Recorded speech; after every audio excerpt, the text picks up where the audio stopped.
and welcome to your syllabus. This is Bread and Circuses, Civic Space, Public Art, and Entertainment. Now, it may seem silly to go through the syllabus line by line, page by page, but this is indeed an online class, and this is the only chance I have to make sure that you're actually running through it. So if you've already read the syllabus, fantastic. I'm just going to hit the highlights. And my neighbor's dog is going to bark occasionally, it sounds like. At any rate, let's get through this syllabus. This course is an online course that runs from June 9th through August 2nd, the summer of 2014. As an online course, students are responsible for gaining and maintaining access to the internet, Blackboard, the Newman website, things like Google Docs and YouTube for various course materials and exercises. For more information, please visit this website, this link that you see here. If you cannot meet the basic requirements listed in that link, please know that you will be unable to successfully navigate this course. I, as your instructor, cannot be responsible for the technical difficulties that might arise if you don't have this basic equipment or this basic access that you see at that link. Please also be aware that this class begins on June 9 and that weekly assignments will have weekly deadlines. All deadlines are firm. Please make note. I can't emphasize enough that we are going to be doing discussion together, we'll be presenting ideas together, and once we move on to a new topic, it's going to be very difficult for you to join in the conversation that happened the week before. So, you must come to class electronically, you must check in regularly, and you must begin right away. Further information that's important to you, of course, is me. I'm Cheryl Golden. I'm the instructor for this course. I'm a professor of ancient history at Newman University. My email, as you can see, is there. You can click on that for sure and get straight to me via email. My phone number is there as well. I will have office hours from 12:30 to 3:30 on Wednesdays. I will physically be in my office those days. So please feel free to email me those days, call me those days. If you call or email and I don't get back to you just instantaneously, please know that it may be because I'm with another student, or it may be that I'm just down the hall away from my desk, away from the phone. Please do leave a message. I will get back to you. The course description we've already presented in our intro, but do feel free to take a look at that. One of the things, as we said before, we're going to look at the role of the city and its connection to the arts, entertainment, public venues, civic space, and how that civic space as connected to a city helps us to understand a city's identity. The course is a Newman Studies core course, meeting the creative spirit component. The creative spirit permeates and transforms the human experience. Through it, we imagine what is possible, we recognize its spontaneity, marvel at the beauty we experience. The creative spirit engages our imagination, expands our senses as it flows through us. So the creative spirit, one of the NSP core elements for your general education requirements. Here are some of the creative spirit core objectives. How do we engage in the creative spirit? Where does human creativity come from? How does the creative spirit lead us toward transcendence? How does the creative spirit connect and link us to each other? Where can we recognize expressions of our creative spirit? How has the creative spirit influenced various aspects of society? So as we go through this class, as we go through the assignments, the discussions, the presentations, your presentations, my presentations, we're going to keep these objectives in mind and see if we can address them. Because this is the hope of the NSP program, that in this kind of course we will address these kinds of issues connecting the human experience to the creativity that we all have and that we all express and enjoy. As we go through this syllabus, if questions appear to you or occur to you, please jot them down and please feel free to email me or call me to get more clarity. There are readings for this course. These include Sophocles' Antigone. This is the one full text, if you will, from the ancient world that we will be looking at. This is a book, a play. It is available electronically. The version I have for you here from Literary Touchstone is a fine edition. It's a very inexpensive edition. Any edition will be fine. There are also going to be PDFs of articles that we have cleared for public use that will be on Blackboard available for your use as well. These will be in various folders under the heading of content at Blackboard. So please get going on your Antigone. Absolutely, that's for our first assignment. And please get moving. Make sure that you can get access to all of the various readings at Blackboard. So moving on down. Course assignments. Folks always want to know, and rightly so, what are our course assignments for this class? There are a total of 1,000 points possible to earn. Some 300 points of those assignments will be writing assignments, formal writing assignments, where you will write short papers, turn those in to me.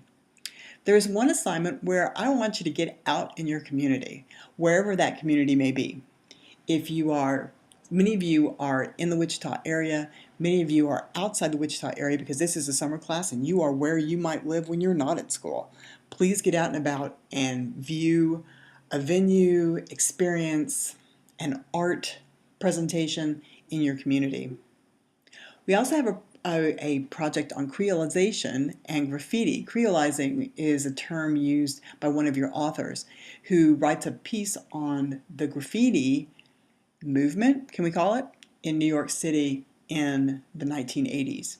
So we'll be looking at the use of graffiti or the role of graffiti on public space in public view in the city. Is that art? Is it vandalism? There'll be reading quizzes on Blackboard just to make sure you're keeping up. There'll be participation points to be earned through discussion groups and other things on Blackboard. So as you can see, some 300 points in writing assignments, 200 points associated with you getting involved in some community art, some community events, some 300 points for participation in quizzes, as we said, and then there's a final project. So as you read through your syllabus, do take note. There are due dates along the ways, particularly we are for our papers, right? Everyone will write on the book Antigone, on the play Antigone, and then everybody will choose 2 others of our readings to engage in with regard to the materials that we're working on. And in those readings, you'll write a 2 to 3 page essay. I will give you prompts for all of them. I'll give you specific instructions for all of them, so not to worry. But you will have 3 writing assignments. The NSP courses are writing intensive, and here's our chance to do some writing, to work on our writing skills, to engage with the materials we're reading, the things we're doing in a formal written manner. Right? So the first paper is due June 20th. Make note of that. You then write 2 other papers. You can write on gladiators, that would be due June 27th. You can write on London, Shakespeare's London, that would be due July 11th. You can write on Mary Ryan and the American Parade, that would be due July 18th. So everyone writes on Antigone, due June 20th.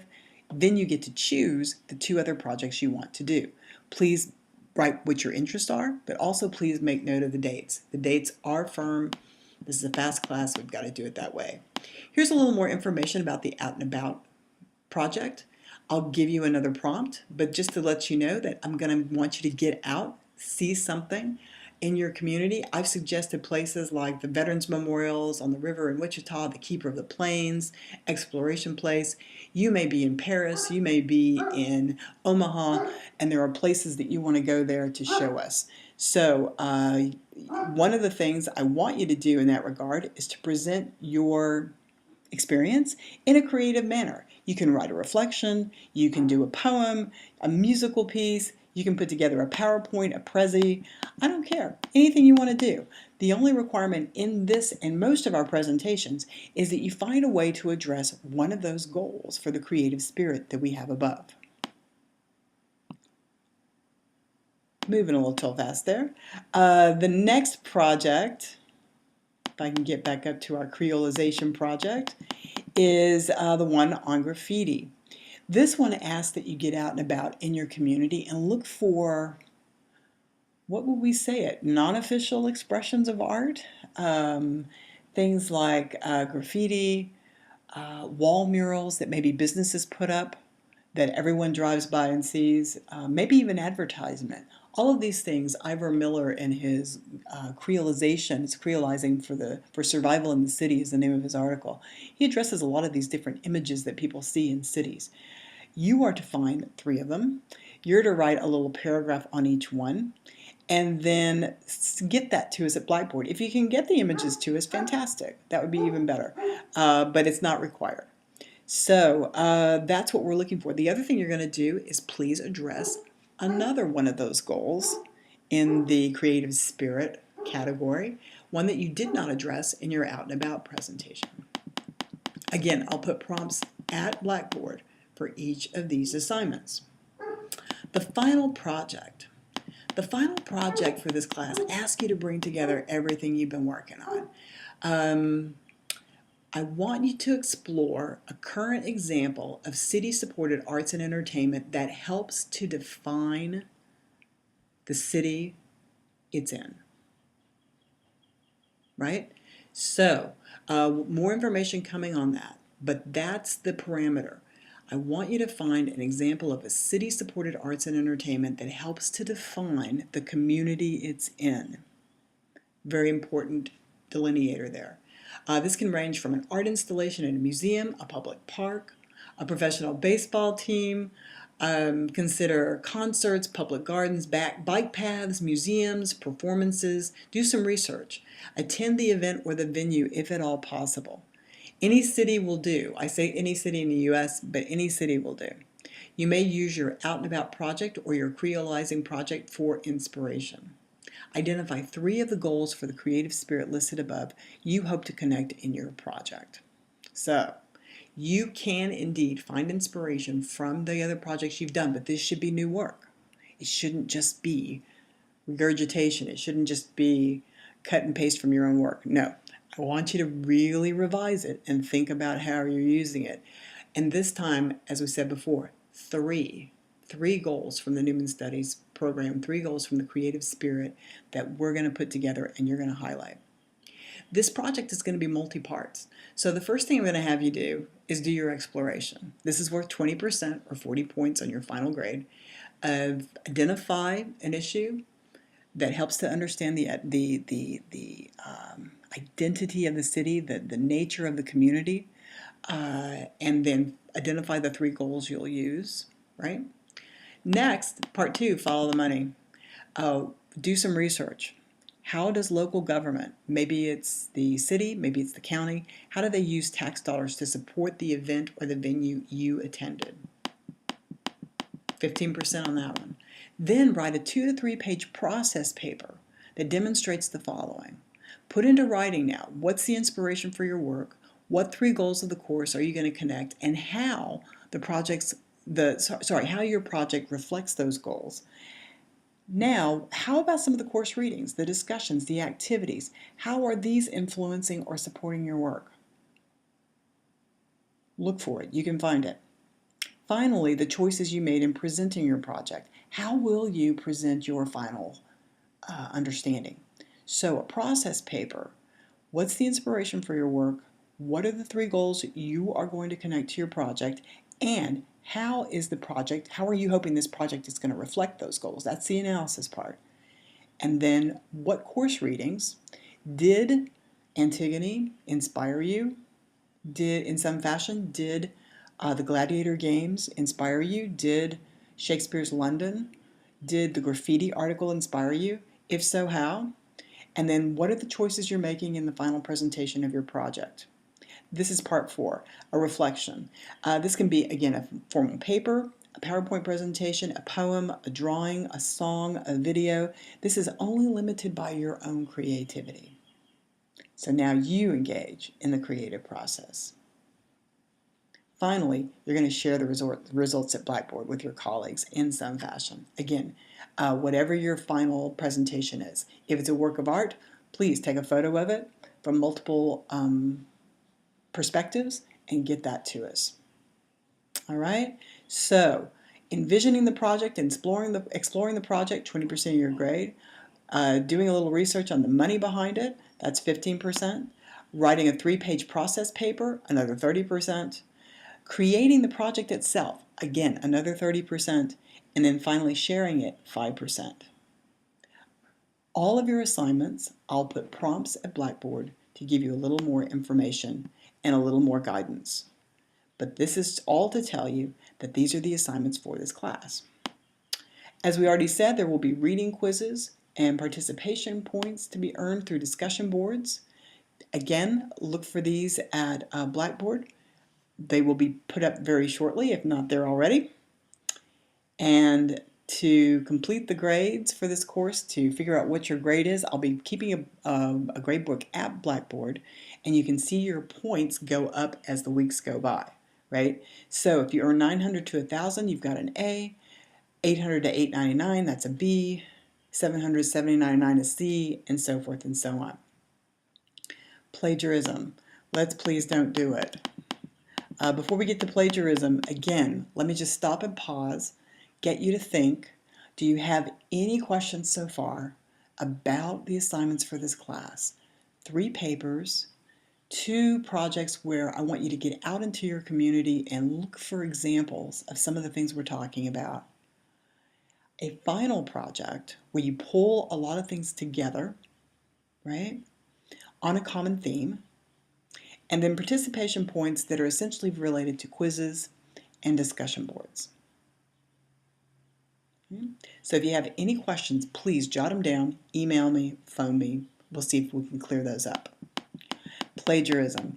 I know most of you at this point in your career have heard about plagiarism, you've heard about definitions of it, but just to hit you one more time with it, because some of you may be working in an area or a media that's just not your cup of tea. This is going to be a challenge in some ways for you.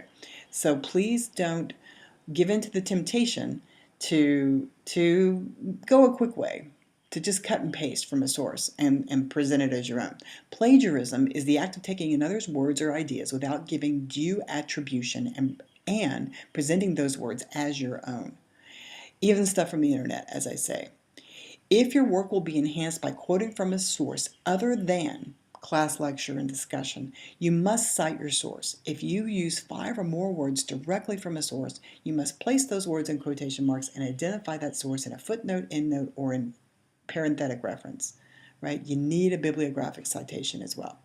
If you're using a significant idea from a source in your analysis and you say you paraphrase it, oh, good Lord, quote that too, because that shows that you've done research, you're doing your work, right? So sources can include your textbooks, monographs, encyclopedias, newspapers, journal and magazine articles, anything at all, your colleagues' works, film, anything. The penalty for plagiarism in this class is a 0 for the first time you do it. On that assignment. The offending assignment will then be sent to the office of the provost. If you have done this in more than one class, your file is going to start to grow, and he will then feel the need to call you in. A second offense for this course will result in an F for the course period, and you'll be asked to leave. Please, just don't do it. When in doubt, cite. And if you have any questions at all regarding plagiarism, please ask me. Please contact the student support area, the academic resources area where we have the writing lab. They have all kinds of tutorials on plagiarism. No questions foolish, just ask. The final thing that's in your syllabus, and I moved by quickly, sorry, is your reading calendar and your assignment calendar. I always put these in my syllabi because I think it's nice to have it in your hands if you want to print it out. It's nice to be able to check it there. I will be reminding you at Blackboard of assignments and when they're due. So you'll get that as well. But this calendar says to you, all right, week 1 starts June 9. You need to be reading a selection by Valerie Warrior that I'll have on Blackboard, and you need to be reading about the Olympics, Athenian drama festivals, and please read Antigone. All right? It also says to please expect reading quizzes and discussion questions at Blackboard on these readings. These quizzes and these discussions must be completed in week 1. For our purposes, week 1 ends Saturday at noon. So please make sure that you've done all the work you need to do by Saturday at noon. That doesn't mean wait till Saturday at noon. That means get it done, say Saturday morning, if that's your last chance to do anything. So please get that done. Week 2, as you can see, I'll be asking you to take a look at Juvenile Satire 10, Keith Hopkins on Gladiators, and that you also have due on June 20th a paper on Antigone. So Please keep in touch. You'll get your reading assignments, you'll get reminders here about quizzes, etc., when papers are due, when little elements of your final project are due. So say week 3, the Explore component of your final project is due June 25. So that is just prompting you along to get going. By the time we get to week 6, week 7, you're going to be well on your way to having most of the work done for this course, and we'll just be finalizing everything. So please follow the course calendar to keep track of everything that's going on in the class, as well as checking at Blackboard frequently during the summer to make sure that you're keeping up. Well, for me, that's about the end of the syllabus. Please review it. Again, as we said before, we are going to be trying to make all of our assignments relate back to those goals in some fashion. That's our organizational structure. And if you have any questions about any of the assignments at this point in the syllabus or as we go along in the semester, please do not hesitate to ask. Thanks for your attention.